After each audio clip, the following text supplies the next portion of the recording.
नमस्कार दोस्तों, मैं हूं भवप्रीत सिंह सोनी और आज मैं आप लोगों के लिए सीधा सीईओ ऑफिस से टिप्स लेकर आया हूं बिजनेस की ग्रोथ के लिए। देखो, आप में से काफी सारे लोग बिजनेस करना चाहते हैं, ग्रो करना चाहते हैं, बट बिजनेस के अंदर कुछ आप ऐसी गलती कर देते हैं जिसके कारण आप ग्रो नहीं हो पाते। आज मैं आपको वही सारी चीजें बताने वाला हूं कि कौन कौन सी गलती आपको बिजनेस में नहीं करनी है जब आप बिजनेस को स्टार्ट कर रहे हो और स्केल कर रहे हो। सबसे पहली गलती जो आप करते हो वो है हायरिंग को लेके।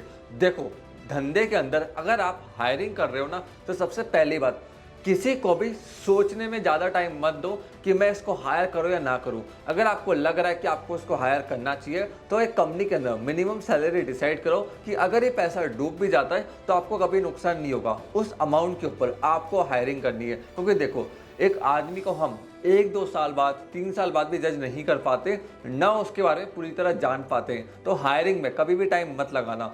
दूसरी चीज़, फायरिंग में और फास्ट करो। होता क्या, आप हायर करते हो, बंदे आउटपुट नहीं दे रहे, आप 5-6 महीने 8 महीने वेट करते रहते हो। ज़्यादा से ज़्यादा आपको 60 से 90 दिनों का टाइम देना अपनी टीम को आउटपुट देने के लिए। अगर आपको लगता है आपको आउटपुट मिल रहा है, रिटर्न मिलेगा, तो ही उनको आगे का पेमेंट दो। और साथ ही साथ प्रमोट बहुत तेजी से करो, क्योंकि देखिए आज के टाइम में कंपनीज बहुत सारी आ गई है। जैसे आपके पास एम्प्लॉयज़ के ऑप्शन है, अच्छे एम्प्लॉयज़ के पास अच्छी कंपनीज के ऑप्शन है, तो आपको तेजी से प्रमोट करना पड़ेगा अच्छे लोगों को, उनको टाइम पे प्रमोशन देना पड़ेगा। अगर आप लोगों ने टाइम पे प्रमोशन नहीं दिया अच्छे लोगों को, तो वो बहुत ही जल्द आपको छोड़ के चले जाएंगे और आपकी कंपनी सिर्फ एक ट्रेनिंग सेक्टर बन जाएगी। देखिए, जो अनप्रोडक्टिव एम्प्लॉयज़ होते हैं ना, उनको टर्मिनेशन की जरूरत है, और जो प्रोडक्टिव एम्प्लॉयज़ है, जिनको ग्रोथ दिखती है, जो आगे बढ़ना चाहते हैं, उनको प्रमोशन की ज़रूरत है, उनको अच्छी सैलरी की ज़रूरत है, तभी वो आपके साथ टिकेंगे। और उनको अच्छे इंसेंटिव दो, उनके लिए अच्छी पॉलिसीज लेकर आओ। वो एम्प्लॉयज़ जिनको आप कंटिन्यूसली ट्रेनिंग दे रहे हो, प्रमोशन दे रहे हो, कभी छोड़ के नहीं जाएंगे। सेकेंड चीज जिसका हमें बिजनेस में ध्यान रखना है वो है रिटेंशन। देखिए, बिजनेस के अंदर अगर आप हायरिंग कर रहे हो, टीम बना रहे हो, बट टीम 3 महीने बाद, 8 महीने बाद, 10 महीने बाद, 1 साल बाद छोड़ के जा रही है, बिजनेस में रिटेंशन 0 है, तो कभी आप बड़ी कंपनी नहीं बना सकते हो। बड़ी कंपनीज के अंदर जाना, उनके सीनियर मैनेजमेंट लीडर्स को देखना, वो बहुत लंबे समय से उस कंपनी के अंदर काम कर रहे होते हैं। शॉर्ट टर्म के अंदर कोई एम्प्लॉय आपको अच्छा आउटपुट नहीं देगा। इसीलिए कंपनी में कभी भी किसी एम्प्लॉय को लेकर आओ तो सबसे पहले उसकी रिटेंशन पॉलिसी बनाओ। अगर एक मैनेजर है, आपको लगता है ये सीखेगा पूरा काम 1 साल के अंदर, तो एटलीस्ट उनका 5 ईयर्स का रिटेंशन प्लान बनाओ। उसके अंदर आप क्या कर सकते हो, जो उनकी कुछ सैलरी है उसमें से कुछ पार्ट निकाल के उनके रिटेंशन बोनस में डाल सकते हो, और वो बोनस तब मिलेगा जब वो 3 साल या 5 साल आपकी कंपनी के अंदर काम करेंगे। लेट सपोज आपने किसी को हायर करा 50,000 रुपीज़ की सैलरी देके, अब 10,000 रुपीज़ उसमें से आप रिटेंशन बोनस का रख दो। उसको बताओ 10,000 रुपीज़ इंटू 12, ये होता है 1,20,000 रुपये। अगर उसको ये अमाउंट चाहिए तो 1 ईयर तक उसको कंपनी के अंदर रिटेन होना होगा। आपको 3R के ऊपर फोकस करना है, रिक्रूटमेंट, रिटेंशन एंड रेवेन्यू। आपको सबसे पहले हायरिंग करनी है, फिर उनका रिटेंशन करना है और उनसे रेवेन्यू खींच के लाना है। तीसरी tip, ideas are nothing without execution. देखो, मैं काफ़ी सारे कंपनीज के फाउंडर से मिलता हूँ जिनका टर्नओवर 500 करोड़, 1000 करोड़ रुपए, और मैं काफी सारे स्टार्टअप फाउंडर्स को, बिजनेस ओनर्स को कंसल्ट करता हूं। आपको पता है डिफरेंस क्या है? जो लोग 1 करोड़ की भी कंपनी नहीं बना पाते और कुछ लोग 500, 1000 करोड़ की कंपनी बना जाते हैं, दोनों में डिफरेंस इतना है, जो 500, 1000 करोड़ वाला ना, वो एग्जीक्यूशन पे फोकस करता है। उसको पता है कि अच्छी स्ट्रेटेजी से कुछ नहीं होता जब तक इसमें एग्जीक्यूशन नहीं लगेगा। अच्छी कार भी बेकार है अगर आप एग्जीक्यूट नहीं कर पा रहे हो। तो आपको एग्जीक्यूशन के ऊपर एक स्ट्रेटेजी बनानी है कि डेली क्या टास्क करने हैं। आप पता है क्या होता है, साल के एंड में सोच के बैठ जाते हो कि मेरे को है ना 100 करोड़ का रेवेन्यू चाहिए, 50 करोड़ का रेवेन्यू चाहिए, यहाँ तक पहुँचना है। बट भैया एक बात को सोचो, अब साल के एंड तक सोच रहे हो तो आज क्या करेगा उसके बारे में सोचना कि आज मुझे ये काम करना है, फिनिश करना है, तब मैं साल के एंड तक पहुंच पाऊंगा। अब साल के एंड का फिगर बहुत बड़ा है, अब आज ही सोच के डर गया, उसकी सोच में रह गए। जो आज एग्जीक्यूट करना था, आज का टारगेट अचीव करना था, वो तो आपने करा ही नहीं। तो भैया आज की सोचो कि आज मुझे क्या करना है, उसको 8-9 बजे तक करो रात के, और फिर सो जाओ। फिर अगले दिन वापस गोल बनाओ कि मेरे को आज क्या करना है, उसको अचीव करो।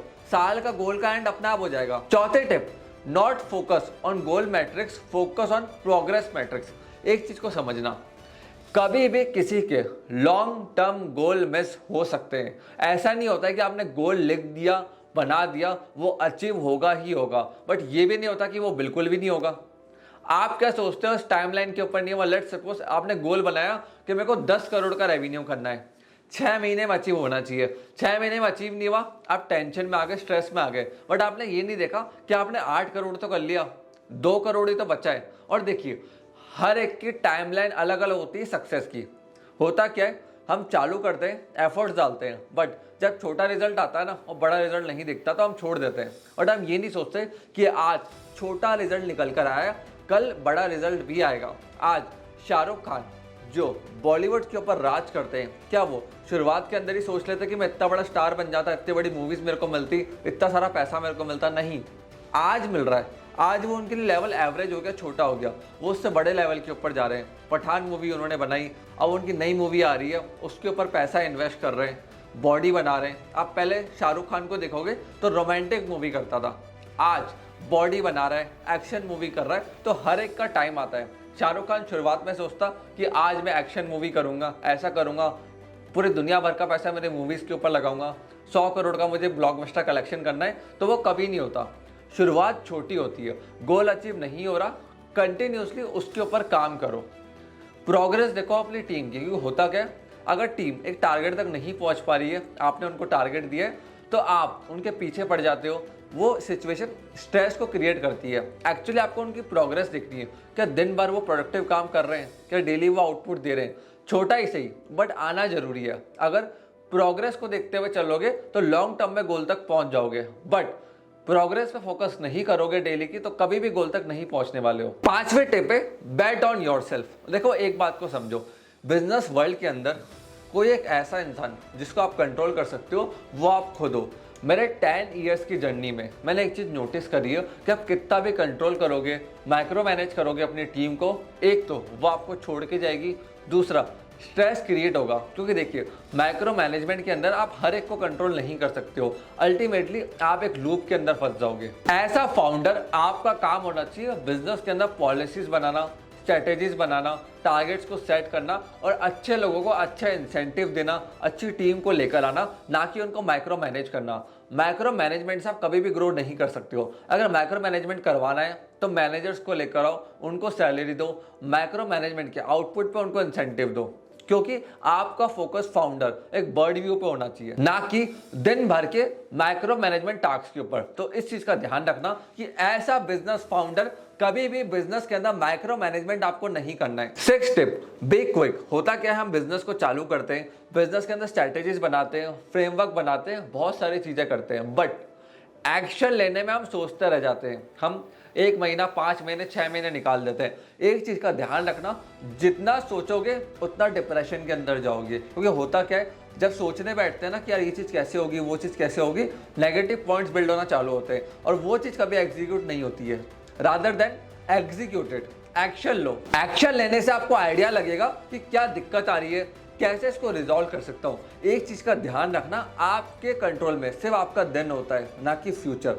डे को कंट्रोल करो, फ्यूचर अपने आप कंट्रोल हो जाएगा। और एक बिजनेस का फॉर्मूला देता हूँ कि कभी भी लगे ना फियर लग रहा है, डाउट लग रहा है किसी भी चीज को कि होगा या नहीं होगा, तो हमेशा खुद को एक बात बोलना, देखा जाएगा, इतना भी तो करा ही है ना। आपने यहाँ तक पहुंची हो, कुछ तो लाइफ में करा ही होगा। तो हर एक बार जब भी आपको डाउट लगे, फियर लगे, सिर्फ यही लाइन बोलना कि देखा जाएगा, इतना भी तो करा ही है। उससे आपको थोड़ा मोटिवेशन मिलेगा। और देखिए हमेशा फ्रूगल रहना। ऐसा नहीं है कि मैंने बोल दिया कि बी क्विक तो फटाफट पैसे लगा दिए। अननेसेसरी स्पेंडिंग करोगे बिजनेस के अंदर, बिजनेस खत्म हो जाएगा, डूब जाएगा। कोडैक, नोकिया, बड़ी बड़ी कंपनीज, बड़े बड़े स्टार्टअप्स फेल हो गए, बैंकरप्ट हो गए, क्योंकि फाउंडर्स ने अननेसेसरी पैसा लगाया। पैसा बहुत इंपॉर्टेंट चीज होती है। फ्रूगल की तरह इन्वेस्टमेंट करो, फ्रूगल बन के पैसा लगाओ। किसी को देना भी है तो 2 बार सोचो पैसा देने से पहले कि मैं लगा रहा हूँ, सही डिसीजन तो ले रहा हूँ ना। ऐसा नहीं है कि आपने हर जगह पैसे लगा दिए, अननेसेसरी एक्सपेंस कर दिया। क्योंकि मार्केट में पैसा आपको तब मिलेगा जब कस्टमर को आपकी प्रोडक्ट और सर्विस समझ में आएगी। तो इस चीज़ का ध्यान रखना कि पैसा लगाने में 2 बार सोचना है। कभी भी फटाफट पैसा नहीं लगाना है।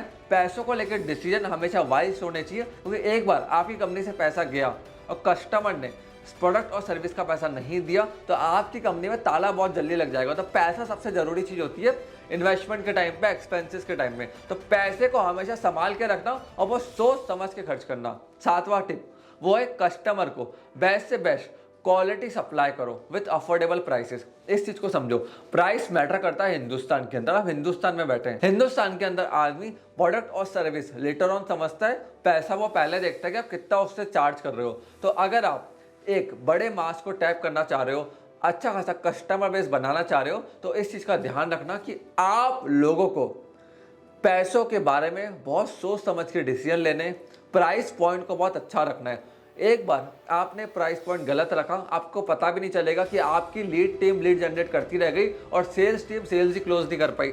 तो प्राइस को लेकर हमेशा फ्रूगल रहना, पैसा खर्च करते समय भी, प्लस जब आप कस्टमर के लिए गुड्स और सर्विस के प्राइस को डिसाइड कर रहे हो उस समय भी, जिससे कभी भी आपके कस्टमर्स किसी और के पास ना जाए। अगर आपने हल्का सा प्राइस भी बढ़ा दिया ना हिंदुस्तान के अंदर, तो कस्टमर 2 मिनट लेता है स्विच करने में कंपनी को। तो प्राइस बहुत सोच समझ के रखना, हर कस्टमर के हिसाब से रखना, जिससे आपके कस्टमर को दिक्कत ना आए। 8वीं चीज, ट्रीट एवरीवन विद रिस्पेक्ट। इस चीज को समझो, अगर आप बिजनेस कर रहे हो ना, बिजनेस के अंदर कस्टमर से आपकी झगड़ा हो सकता है, एम्प्लॉय से झगड़ा हो सकता है, वेंडर से झगड़ा हो सकता है। कई बार वो आपको कुछ उल्टा सीधा भी बोल सकते हैं, आपको गुस्सा आएगा उनके ऊपर। आपको शांत रहना समुंदर की तरह, क्योंकि देखिए कभी कस्टमर ही बड़ा हो सकता है फ्यूचर में आपका बहुत बड़ा क्लाइंट बने। आज झगड़ा हो रहा हो तो अच्छे नोट पे, अच्छे पॉइंट पे क्लोज करो। हो सकता है कोई एम्प्लॉय है जिससे आज आपका झगड़ा हो गया, बट फ्यूचर में वही एम्प्लॉय आपके काम आए किसी चीज़ के अंदर, किसी डील के अंदर, तो वहाँ पे भी अच्छे नोट के ऊपर क्लोज करो। तीसरी चीज़ है वेंडर। हो सकता है आज वो वेंडर बहुत छोटा है या उससे आपकी नहीं बन रही, आपका फायदा नहीं है, बट फ्यूचर के अंदर वो वेंडर आपको कोई अच्छा बेनिफिट दे सकता है। तो इसीलिए कभी भी किसी भी कस्टमर से, वेंडर से, एम्प्लॉय से बात करो तो विथ रिस्पेक्ट बात करो, क्योंकि देखिए आपको नहीं पता कि कब ये वेंडर्स, कस्टमर, क्लाइंट्स फ्यूचर में आपके लिए बहुत इंपॉर्टेंट बन जाए। तो ऐसा सीईओ, फाउंडर, आपको शांत रहना बहुत ज़्यादा जरूरी है। अगर आपने इस वीडियो को यहाँ तक देखा तो डेफिनेटली आपको वीडियो पसंद आई होगी और इंटरेस्टिंग लगी होगी। सो प्लीज इस वीडियो को लाइक करके जाना। कमेंट सेक्शन आपके लिए ओपन है, आपके मन में कोई भी क्वेश्चन है आप हमसे कमेंट करके पूछ सकते हैं। और अगर आप एक बिजनेस कर रहे हैं, स्टार्टअप कर रहे हैं, तो ये वीडियो डेफिनेटली अपने सर्कल में उन एंटरप्रेन्योर से शेयर करो जो बिजनेस कर रहे हैं बट बिजनेस को ग्रो नहीं कर पा रहे, या फिर बिजनेस करना चाहते हैं, मन के अंदर फियर है। हमने काफी सारे ब्रांड्स की केस स्टडी, बिजनेस की केस स्टडी इस चैनल के ऊपर अपलोड कर रखी है, जिसको जाके आप चेकआउट कर सकते हैं। सो फ्रेंड्स, प्लीज इस चैनल को लाल कलर का बटन दबा के फटाफट सब्सक्राइब कर देना, जिससे मैं डेली जैसे ही आपके लिए ऐसी वीडियो लेकर आऊं आपको तुरंत उसका नोटिफिकेशन मिल जाए। आपने इस वीडियो को यहां तक देखा, हम लोगों को इतना सपोर्ट दिया, उसके लिए धन्यवाद।